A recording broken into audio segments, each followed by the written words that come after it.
important the deployment is, but the problem with deployment is that the many times freshers and the people with less experience don't have much information about the deployment, because most of the time they have learned it from their DevOps, and there is not much to explore in the deployment space in the DevOps. And most of their knowledge revolves around the change sets, and that too mostly in the theoretical domain. So whenever they go for an interview, they feel very underconfident about the deployment related question, and that basically hampers their performance on other questions as well. So the aim here is to provide the full clarity on how deployment works in a real-time project, so that every time a fresher goes for an interview, he'll have more confidence on the deployment related question, and he should not take deployment related question as a negative factor. All right.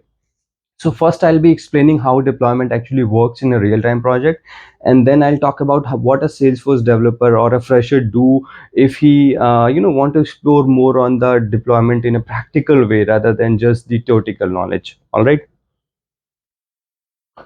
So see, most of the time what happens is that in a real-time project there will be different types of sandboxes, and the development will be done in the sandboxes and it will be deployed to production ultimately if everything is fine. But during this process, there are a couple of different sandboxes available in between. Most of the organization use the separate developer sandboxes for the development, where developers will work. There could be multiple developers working on a same sandbox, or there could be different sandboxes for separate sandboxes for the different developers. But in both the scenario, the development will be done in the developer sandbox, and then things will be moved to another sandbox once they are done with the development. That sandbox is most of the time known as the QA sandbox, where the testers will do all the testing. Okay. And if everything goes right, then all the things will be moved from QA sandbox to the higher environment like the UAT sandbox. UAT sandbox is basically known as user acceptance testing sandbox, where the product owners will do all the testing on the functionalities built by developers.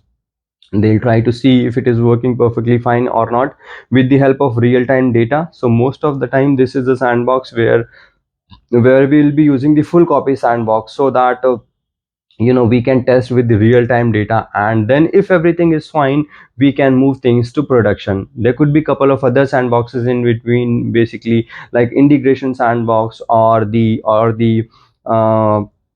pre-production sandbox. Okay.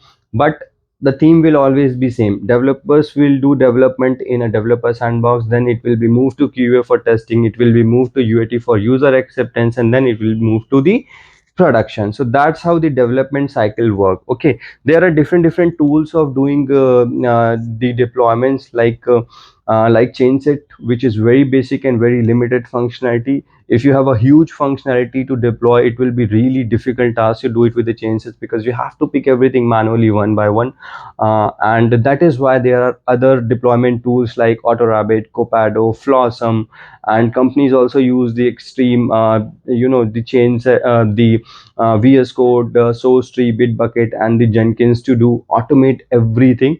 Okay.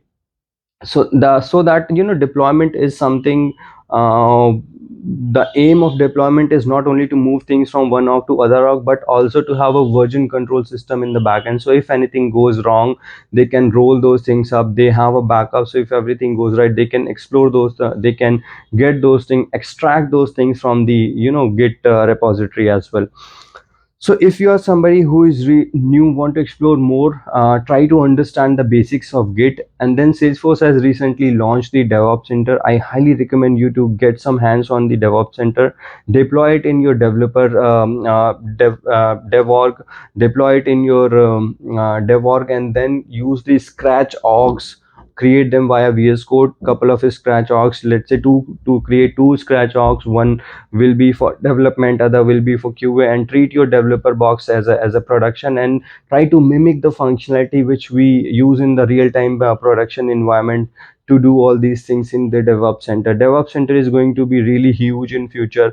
It may ultimately replace the change sets as well. So I'll highly recommend everybody to get more hands-on in the DevOps Center. It will not only increase your knowledge, it will also boost your confidence. Next interview you go for developer role, you will have more information on the deployments, and that will definitely boost your performance on other interview questions as well.